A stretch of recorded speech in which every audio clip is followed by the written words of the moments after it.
So good evening, everybody. My name is Jim Hawk. I'm the executive director here at Neighbor to Neighbor. I want to welcome you to there we go.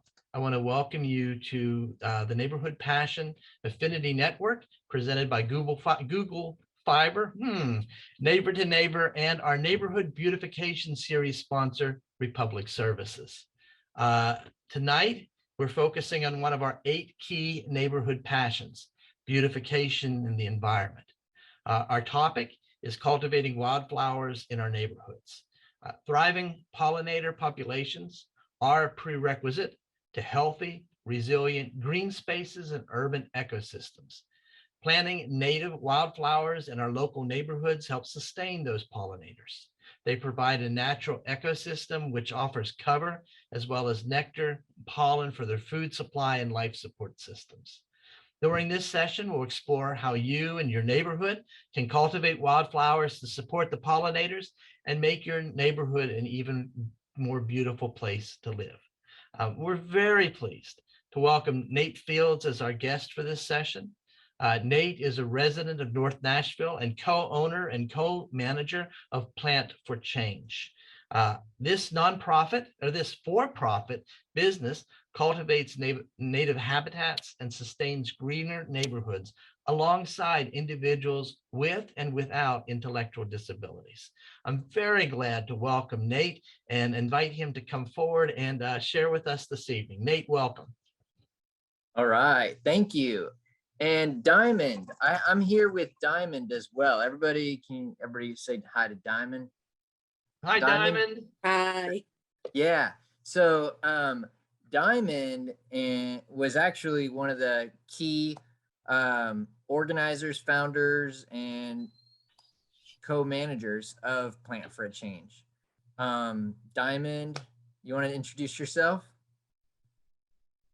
Hello, my name is Diamond. I'm the resident in Murfreesboro, Tennessee. I'm the co-owner and manager for Plant for a Change. 4 of us came from the Next Step program at Vanderbilt. Yeah.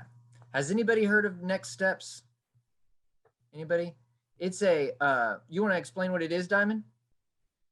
It's a 4-year program for post-secondary program for people with intellectual disability. We are part of Vanderbilt class and some Next Step class, and activities goes on in Vanderbilt campus. It's an amazing program. And I met Diamond when I was working on my master's in special education at Vanderbilt. And how many years ago was that, Diamond? Maybe like 6 years ago? Yeah, 6 years. Yeah. And Diamond and I also have a connection because has anybody heard of John Early Middle School in the neighborhood? Yeah. So Diamond used to go to John Early, and I was a teacher at John Early. But we made that connection when she graduated Next Steps, and we saw each other's family there, and that was pretty cool. All right. Well, I'm going to go ahead and start sharing my screen. Let's see. And we'll share a little bit about our work with Plant for a Change. All right, I'm going to share it like this. One of the pieces of our motto is sustaining greener neighborhoods. And I want maybe to share with you all some pieces that are actionable items that you all may be able to do in your own yards. Fall is actually the most ideal time for planting. If any of you all are interested in trying something, the months from September through November are a prime time for planting. A lot of native plants enjoy that one cold season to winter, and then spring comes, and a lot of them are moved into action that way. So we're going to talk about Plant for a Change tonight. We really, Diamond and I will share a little bit about that accessible employment opportunity alongside co-managers with and without disabilities. We'll talk for a minute about why we chose to be a for-profit, not just a nonprofit. and why being co-managed alongside people with disabilities is a part of what we do. We're going to talk about native plants of Tennessee that are available here in the heart of downtown, that would be available for, you know, for purchase, or also seeds that could be purchased at a reasonable prices. Diamond and I and the Plant for a Change team are actually coming out with a brand called Sustainable Tennesseeds, and this will be premiering this season. You guys are the first group that we've ever done a presentation like this to, and so we will kind of showcase a little bit about what that can look like, the Tennesseeds brand. We're going to just talk about a new approach to conservation, as opposed to one being focused on just preserving large public lands, which are important. You know, the National Park Service, State Park Service, those are wonderful.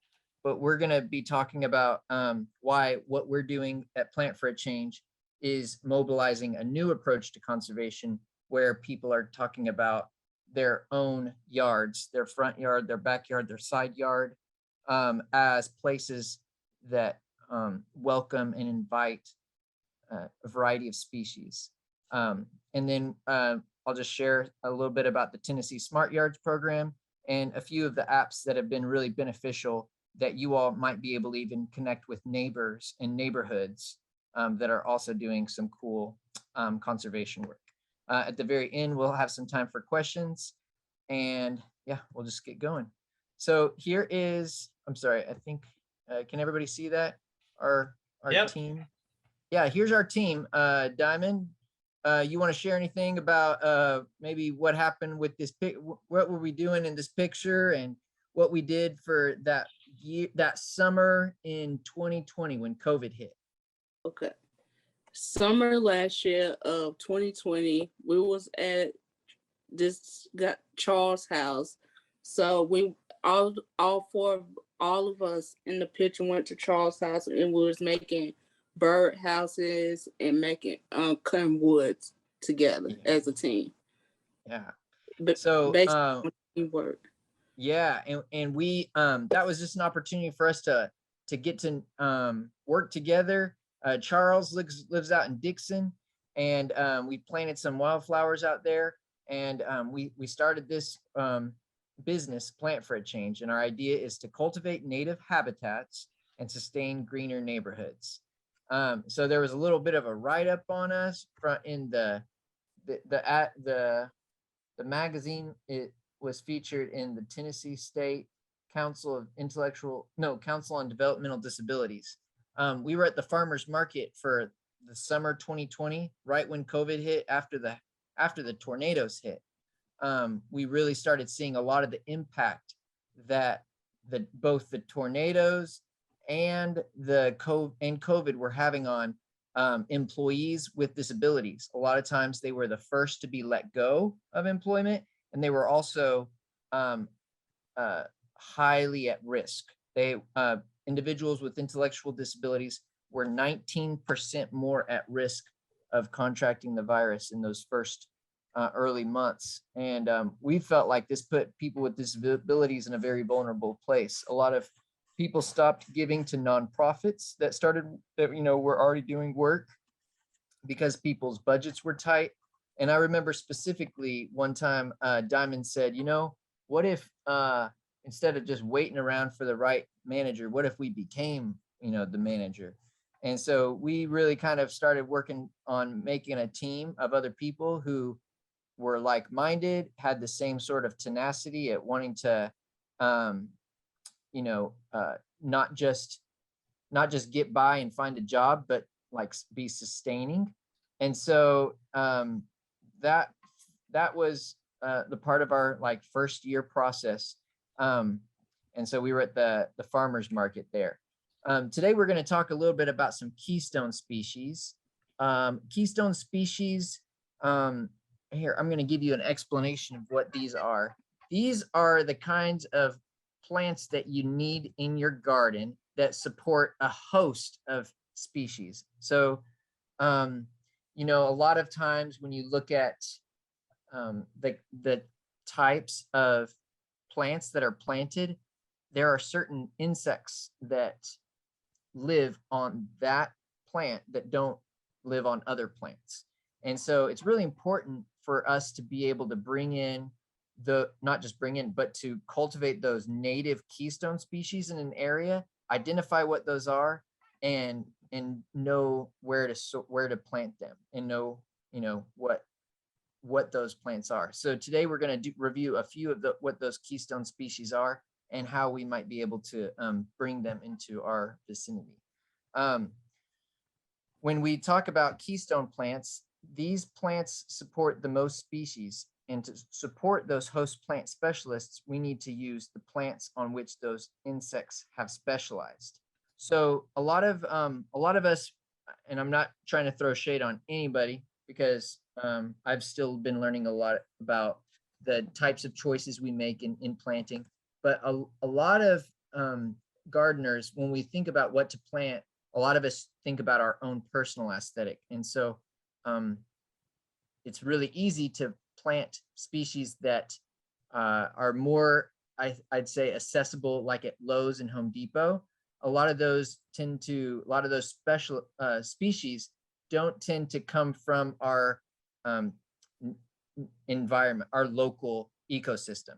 A lot of those plants are brought in from outside in different continents, and that can really impact the species that are present in our own gardens, in our own yards.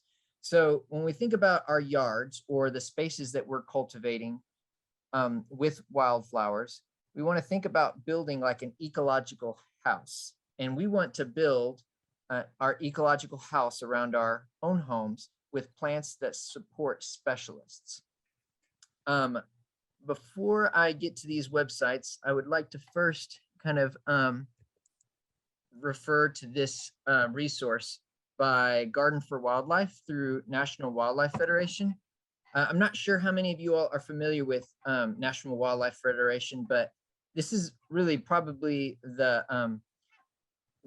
organization that has taught me the most about gardening for wildlife and its benefits. This is just a PDF.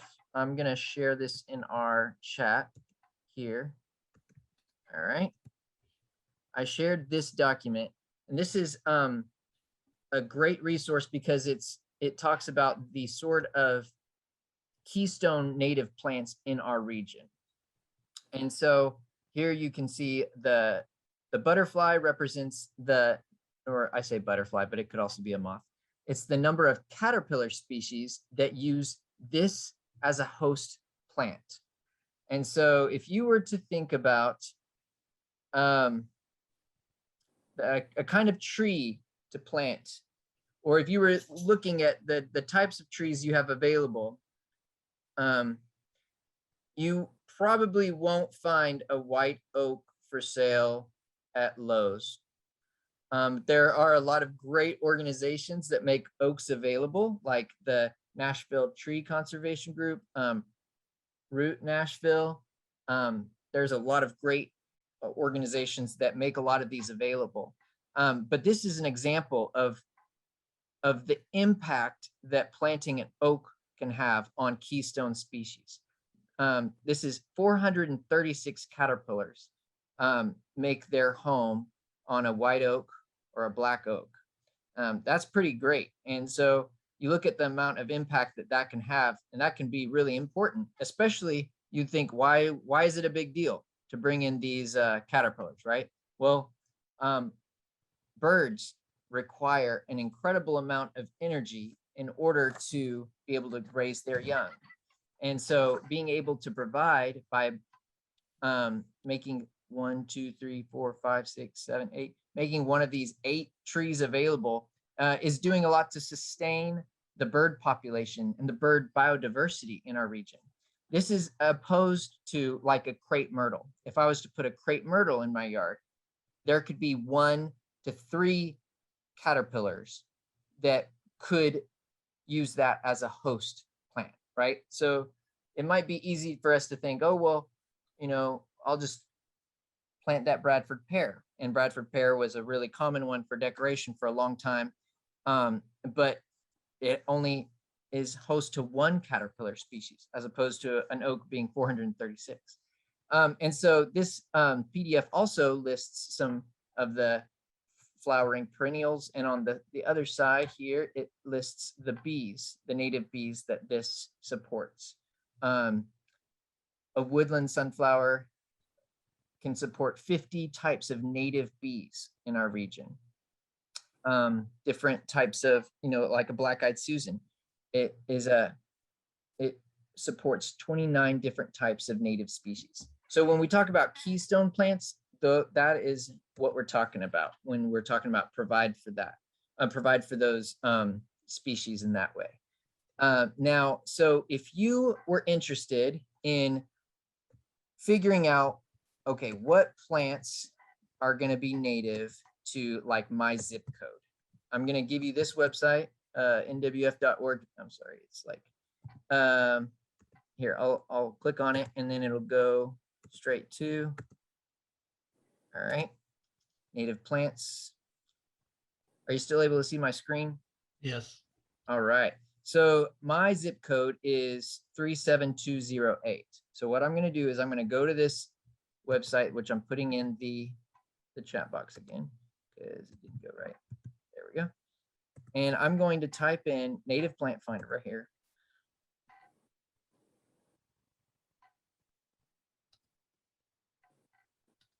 There we go. And I'm going to put set location, and it gives me an opportunity to go 37208.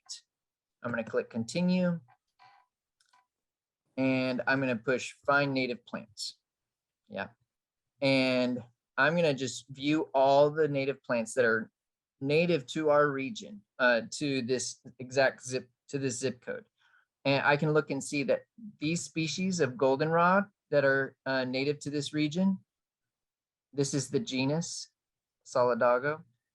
These are all native to this area, and they attract 90 different species of butterflies and moths.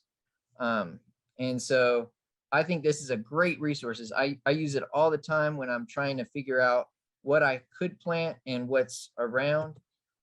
So I like this resource because it gives you the number of caterpillars, and it gives you the different types of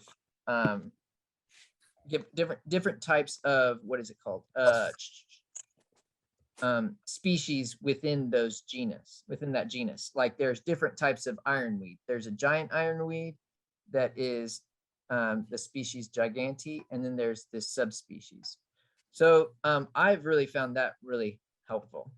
Another one that I like is this one called Plants for Birds, and this is through Audubon, and it's very similar in that you can type in your zip code, 37208. I'm going to go search, and let's see, and it's loading. And the benefit of this resource is that it's going to be focused on birds. And if I wanted to sort by plants, I could do, say, for example, I wanted to do shrubs. I could go all plant resources. This tells you what they eat. What kind of shrubs are you looking for? Shrubs that have nectar, fruit, that are home for butterflies or caterpillars, nuts, seeds. Let's say I just want seeds, and attracts any type of bird. Oh, well, that's not going to work. A shrub. Let's see. And I'm going to go to, say I do annuals and perennials that have seeds. All right, so it leads me to the farewell sunflower. This is a Coreopsis lanceolata. This is a really popular one with finches, and I just like it because it gives you a good idea of what birds those attract. So both of those are really valuable, really great resources that I've found beneficial in when Plant for a Change is thinking about how to create resources. I'm going to put this in the link as well for community members. All right, so I'm going to put that there. The last link that is here that I'd really like to share is this homegrown national park. I think this would be a great way for the neighborhood network to kind of increase our impact, because what you can do is you go to this website and you type in here. I'm gonna send it to you here. Homegrown National Park, and you basically type in your address and you get an opportunity to see other neighbors who have put their home on the map. You know, and these are places that how much land they have allotted to this homegrown national park, and you can enter your data on there. For example, like what plants you planted or whatnot. So if I wanted to load a state, I'd go to Tennessee and go.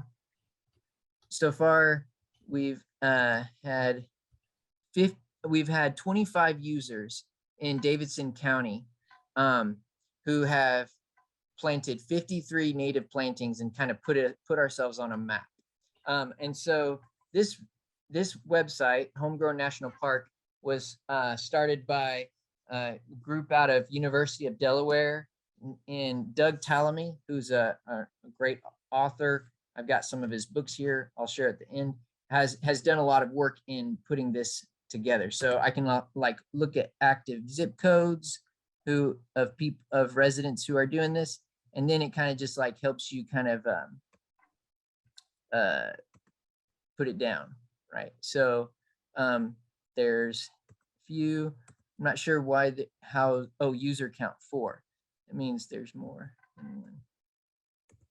Okay, so anyway, it's just a fun way of kind of being able to interact with other neighbors and get your plantings out there to increase our impact as a community. And then one other project that I'll share with you all that is an opportunity for us to increase our activity together, increase our capacity, is through the Tennessee Smart Yards program. And this is out of the University of Tennessee in Knoxville. And I've tried to put this, the QR code on there. You're welcome to do that QR code and it'll take you right to the website. But these are 9 principles of a Tennessee Smart Yard. Plant for a Change, we've been given the kind of the training to talk about what this is as a smart yard, what a smart yard does. And we have some signs that are available after you've completed the yardstick on the website. If you've been able to complete it, then you'll email Andrea, who's at University of Tennessee in Knoxville. If you go to the website, the QR code, it will tell you what the yardstick is and who to contact. And when you finish that, we have some signs available that we can bring to you, and you could advertise your home as a Tennessee Smart Yard. But the 9 principles of a smart yard are that we plant in the right plant in the right place. So plants that require full sun are placed in sunny areas. Plants that like part sun are planted in part sun areas. We manage soils and mulch. And all of these principles are things that we try to sell, create products and sell for a profit, right? And so we have some plants that are native plants that we make available, like goldenrod, things that you wouldn't find at Lowe's, Home Depot, even maybe Gardens of Babylon. You wouldn't find some of these plants there, but they are native plants. So Plant for a Change is a registered nursery, and we're able to also sell seeds that are wildflower seeds. We advocate for mulch by having one of our co-managers. His father is a mulcher, so they cut certain trees down in certain properties after there's been a disaster, or if there's a need for a tree to come down, and we request native trees to have native mulch trees mulched, and we use the mulch to we sell them for $4 a bag. Bags that are they cover like a 1.5 cubic square feet. We advocate to reduce, reuse, and recycle water efficiently. So encourage the use of rain barrels, conserving the water that you receive from rain. We encourage people to use fertilizer appropriately. And so we also have some incredible Music City Gold, which is sold for $8 a bag for the 25-pound bags, and like $12 a bag for 50-pound bags. And that's a great price for like what the competitor brand Milorganite sells for like a 20-pound bag. They sell it for like $20 at Home Depot. So buy local, you're going to get quality work, because this stuff comes from our Metro Water, and the gentleman who works the fertilizer company is out in Springfield, Tennessee. And so it's a very local company that has this environmentally friendly fertilizer that's not harmful to the environment or to like dogs if they look at it and get into it, or a cat. Manage yard pests. We encourage people not to use chemicals that are going to impact negatively the environment. Reduce stormwater runoff and its pollutants. Dirt and soil and insecticide, or anything that's going down into the streamway, is going to go as a pollutant into the water. So we look for ways to stop erosion, or to clean the soil to stop the soil from going into the street. Provide for wildlife. That's a big part of what we're doing with seeds and plants. And then protecting water's edge. So knowing that these are very vulnerable buffer areas where we right now are, like in this area, some of us are farther than a mile away, but some of us are closer than a mile from the river. And so the decisions we make impact the quality of water in our city.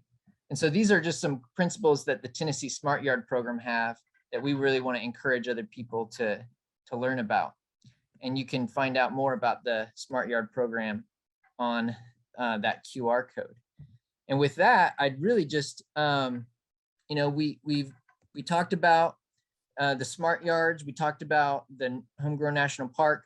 The last thing I'd like to share, and I don't need to have my screen necessarily for this, so I'm going to, let's see, how do I pause here? Stop share. There we go. Just how we use our apps. And I found some helpful apps that have been able to kind of like map the biodiversity in our area. I'll put those in the chat here. Beneficial neighborhood wildlife apps, because these have opportunities for you to see the range and for you to even sometimes interact with neighbors. I'd say that that's the Seek app, and Seek is also connected with iNaturalist. I'm sorry, I'm not going to type them all separate, but Seek and iNaturalist are together. You can post if you find a bug or you find a plant and you'd like to look at it. I've become pretty familiar with using Seek. I have like 950 species that I've found on there, and it's fun because it also gives you challenges, and you can do those. So the iNaturalist network is connected with Seek, and any observations that you post, you know, you can share through iNaturalist. And then I'll share the eBird. eBird is great because you can look at hotspots in your area. And I like that feature because you can see what species were identified recently, like at Shelby Bottoms. And, you know, this is also a prime time for birds who are migrating to stop in this region. And so this month of September and October is a good time to kind of go to some hotspots in the area to look for different bird species. So eBird, and then the last one is Merlin, and they're connected. Just like Seek and iNaturalist are connected, eBird and Merlin Bird ID are connected. And you can actually listen to a bird sound on the Merlin app. And you can, like if I was to download my Merlin bird app right there, and I could tap in sound bird ID, and I could just listen to the bird outside. I push this microphone and it listens for the bird, and it will tap up the, it will come up with a possible potential bird finding, bird species. Anyway, so these, yeah, Merlin bird, yeah. I'm sorry, I said Merlin bird, but Merlin. Yes. And it is created by Cornell. Just the last thing I'll say, so I'm not stealing anybody's information, is this guy is Doug Tallamy. He wrote Bringing Nature Home and Nature's Best Hope. And Margie Hunter. Margie Hunter is a woman from Nashville, and she wrote this book called Gardening with Native Plants of Tennessee. That's been really helpful for Plant for a Change, as we've kind of been creating some of these resources and collaborating. And then the very last thing I'd like to do is to kind of show you all our our plant seed packet that we're going to premiere. Okay, is that all right? So it actually is still not like in my hands right now, but we have our seed directory in that room over there, and I'm gonna share this real quick. So, all right, let me see if I can share it. Let's see. All right, so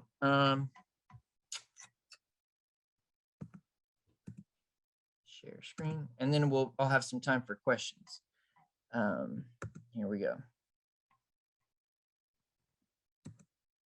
All right, so can you all see the screen?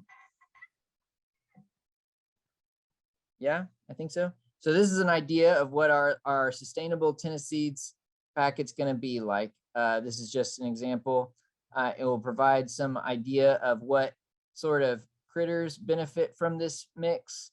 And we really believe that it's important for us to acknowledge that this is land that was ancestral lands of the Cherokee, Creek, Chickasaw, Coasati, Quapaw, Shawnee, and Yuchi nations. We also really want to continue to normalize businesses that are inclusive of people with and without disabilities. And so then on the very back, you'll find what this certain mix has available in it. We'll also have like individual seed packs, but we're gonna try to do some promoting of these sort of species that are keystone species that we want to see more of in Middle Tennessee, because currently you won't find a whole lot of these unless you're really looking, but we want to normalize a different trend. So, all right, I'm going to go ahead and stop my share, and then we can come back to you guys. Wow. What a night. Thank you so much, Nathan. We have some time for your questions, your thoughts. And someone wanted to, okay, Talame, got it. How shade tolerant are most of these plants, Nathan? So the ones that I shared just now are sun plants. Those are ones that you would want to put in a sun. We will have a shade mix as well. And also, that was one packet for Middle Tennessee, but Tennessee is kind of 3 states within a state. and that we have 3 very different ecoregions that are in west, mid, and east. But we are having a packet for hummingbirds, a packet for birds, and a pack that would kind of specialize in providing keystone species for hummingbirds, caterpillars, native bees. So those are in the works. What other questions do you have? Oh, where can you get those seed packs? You guys are just the guinea pigs right now. Like, you all are really the largest group that I've ever shared that with. So those are still in the works, and I'm hoping that we could have them by mid-October. So yeah. Perfect timing. Yeah. And there, let me see, I have this other book. Somebody asked, would there be any issues with planting these seeds near a vegetable garden? I have this great book called The Wildlife Friendly Vegetable Gardener. So your question has been asked before, and I think I got this at Parnassus. Why did I not say that right? But anyway, I got it. Oh, Parnassus. Parnassus. Parnassus. All right, I'm going to put the name of that book in here. But when they're available, how do we get these seed bags? Whoa. Okay, so how about I just make, Jim, I will make sure that I send you the link when these become available, because they're like still in the pipeline. And I just send them to you. I send, no, not send them. I send the link to you and we can send that out. Or you could also follow us on Instagram And Facebook. or on Facebook. Yeah. And we'll, you do have a website as well, don't you, Nathan? Yeah. And we haven't put those on there yet. So we just be on the lookout. Hey, Nathan, we got a couple questions. Which native wildflowers bloom through the fall? Are there any good ones that you recommend? Oh, yeah. Absolutely. Let me see where we can go there. Let's see. Give me 1 minute. I'm looking for, I'm trying to recall where my default is. All right. I'm going to give you all another resource here. Let me give you this resource because honestly, this was one that was a lifesaver for me. Ladybird Johnson Wildflower. Has anybody, okay, so I'm gonna put this here. All right, so herb, so sun. So here we go. I'm gonna go September, October, November. And here, what I'm gonna do is I'm gonna share my screen again. Because this is the lifesaver. This is an incredible website. It's called the Ladybird, thewildflower.org. It's put out by the Ladybird Johnson Wildflower Center. And you can search and narrow your search in any way. So if I go to Tennessee, I'm looking for like an herb type flower. You know, I'm not looking for trees or shrubs. I'm looking for herbs, and I'm looking for a perennial. And I'm not sure if I want it to be sun or part shade or shade, but I do know that I want to find ones that are fall. All right. So I'm going to narrow my search. Okay. And then it will give me, I'm going to see if I can find, I'll just sort it by 100 per page. Right. And then you have these 625 plants that are at least in somewhere within the Tennessee region, you know, they are available. They are available during the fall. So that's a lot of flowering plants that we have in fall, you know. Now, some of these are going to be native to Middle Tennessee. Others, let's see, I don't think we can narrow search anymore on this website, but I still think that this is a really great website. So I'm going to put it on here. Combine, I'm going to make it in the chat. Yep, and that the chat that I'm giving you is the one that has the September, October, November. Now, if you really wanted to get very good information, you would go to the USDA plant database on which are native to a specific area. Like say we wanted to just look at Middle Tennessee, right? So what you could do is you could do a state search. I want to look at Tennessee, okay? And I'm going to look for Davidson County. Davidson County right here. Davidson. All right. And that is going to help me find what flowers are native to Davidson County in Tennessee on the USDA map. And so I'm going to send this link to you all too, because that could be a good resource. And it's cool because you can even find other ways to filter, right? I want to look for just native ones. 1,673 in this area. I want to make sure that I'm just looking at the Tennessee. Make sure Tennessee is clicked there. Let's see. So I have Tennessee, I have native. I'm going to look for perennials. All right. Or maybe, yeah. Let's see. So Tennessee. So I've got here, Tennessee. Did it not let me check it? Yeah, I got Tennessee. And then I've got native to Tennessee. And then I've got perennials. And then it allows you to look elsewhere too. But these are ways that you can kind of confirm if a certain species or certain plant is native to that region. And I'm just gonna send this one in there. Sorry if I'm like shooting up your chat too much, but and those are helpful to me. And if I want to see what this looks like, this common name being Indian mallow, but here it's abutilon. Okay, that'll show me what it looks like. It'll give me an idea of some images. Sometimes they show the seeds, you know, and then it just gives me other opportunities. Sometimes you'll be able to actually see more information on those plants. So I'll go ahead and stop that share.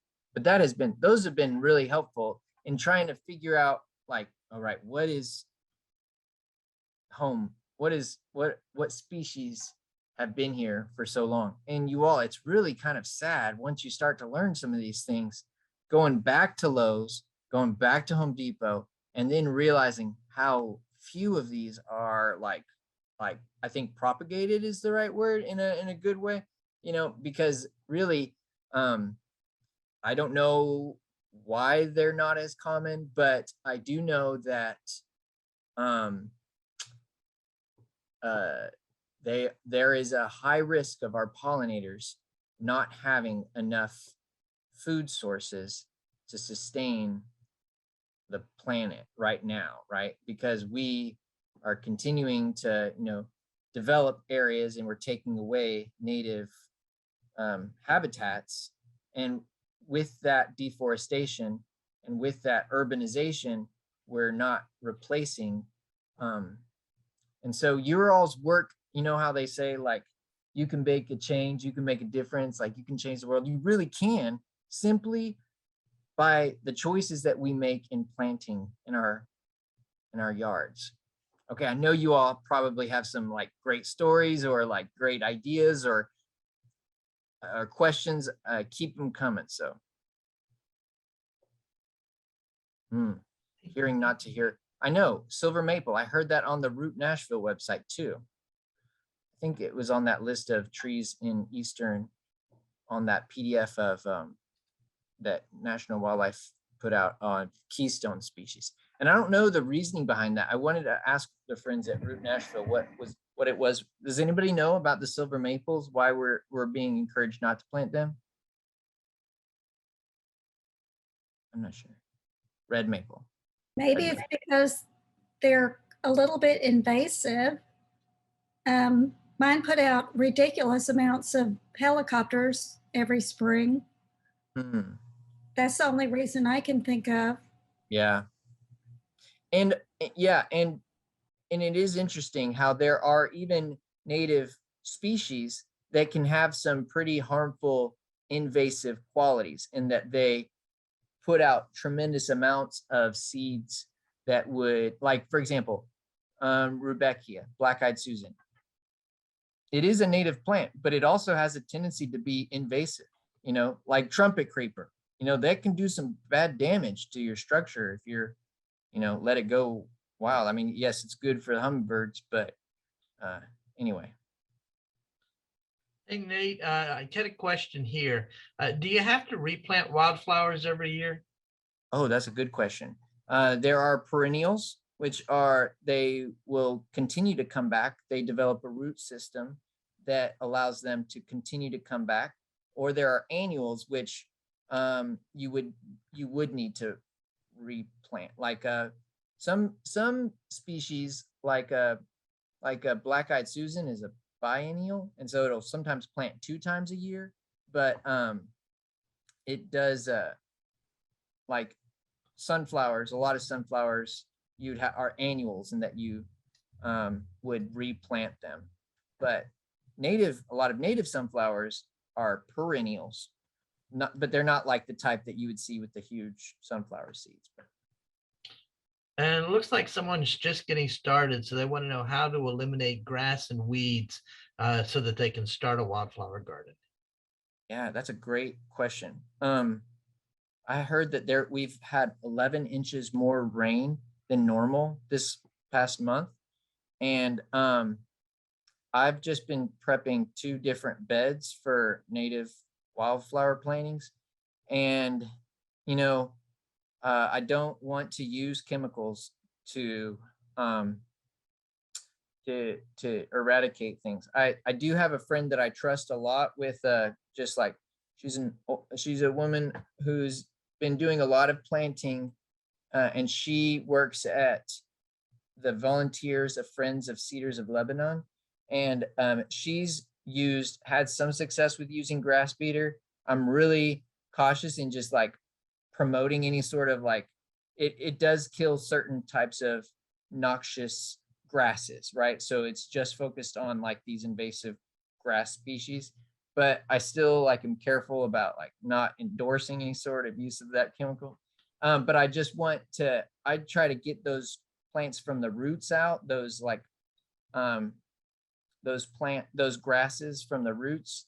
And if you need to, one of the best ways is to just lay a tarp over the area that you want to plant for a few weeks, or put cardboard on top of it.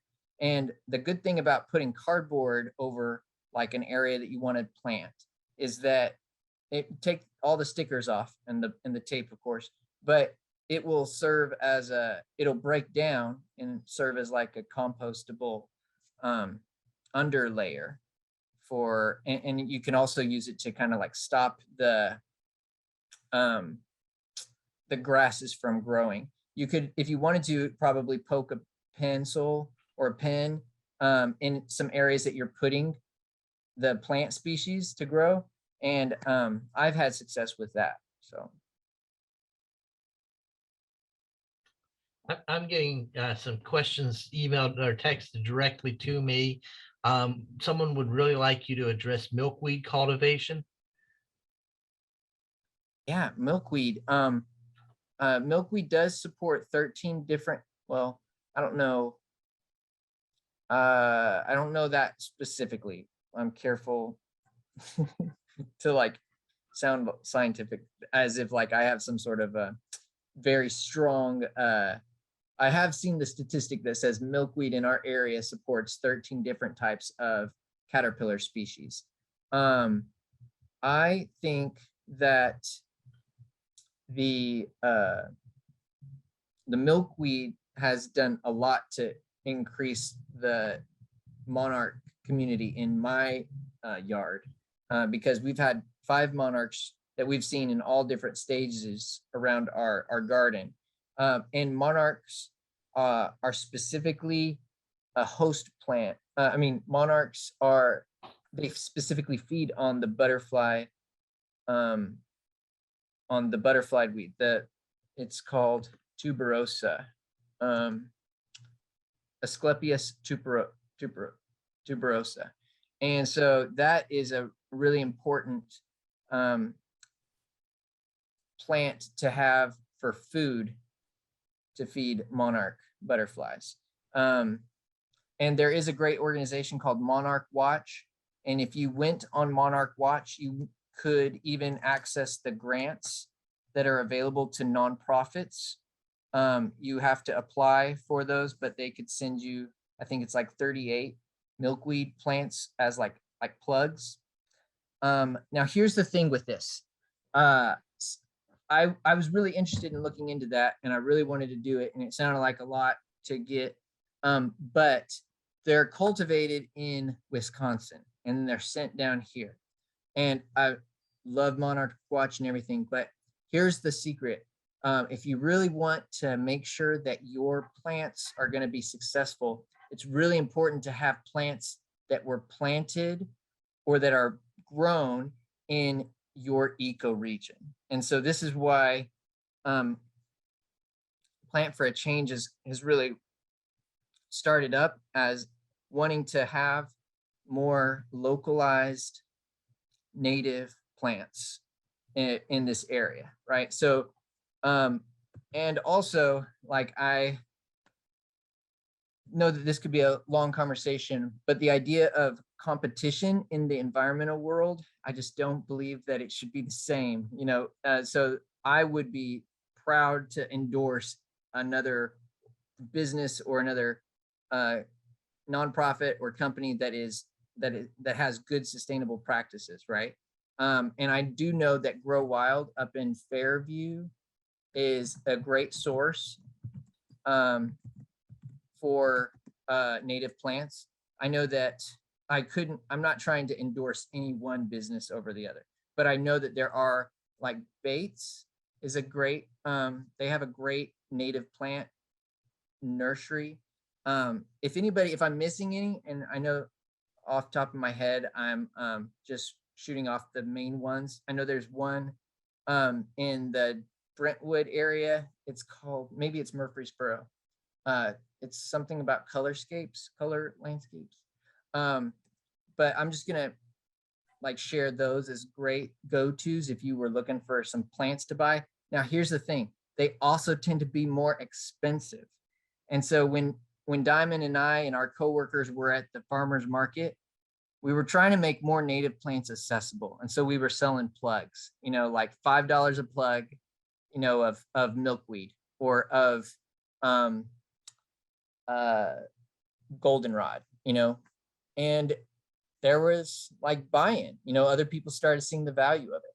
But I really want to make sure to communicate to you all that we really came into this business not necessarily for the competition or the economic benefit. Yes, we think those are great, but we're also going to encourage other people to like make sustainable choices with their money, with their dollars, and with like the decisions we're making for our planet, because it's, you know, we really want to we sold some plants in like our plastic containers, and right now we have some plastic containers, but we really want to encourage people to find sustainable ways of like growing those plants. And so we're trying to figure out what that would look like. We know that the people we're producing that are producing our seed packets, we want to make sure that that's a zero waste effort. And so anyway, I just wanted to, is milkweed very invasive and poisonous to dogs? I don't know that I haven't seen my dogs get poisoned by it, but I do know, you know, it can have tendencies to spread. Let's see. Well, we are coming to the last minute of our session tonight. I want to thank Nathan for being here, and also Diamond. Diamond, thank you so much for being part of our session tonight. Join us next week. Next week, the topic is DADU, to do or not to do. And a dado is a detached auxiliary dwelling unit. Council member Berkeley Allen will be here to talk about that. So if you don't know what a dado is and you think you might be interested in something like that, come back and talk to us again. But again, Nathan, thanks for being here. So glad to have you. We will put, we've already shared with you Nathan's website. Please take time to go visit that as well. And thank you for being here. Great neighborhoods do not happen by accident. It takes people like you and me working together to make that happen. So keep up the good work and we will see you soon. Have a good night, everybody. Thank you all.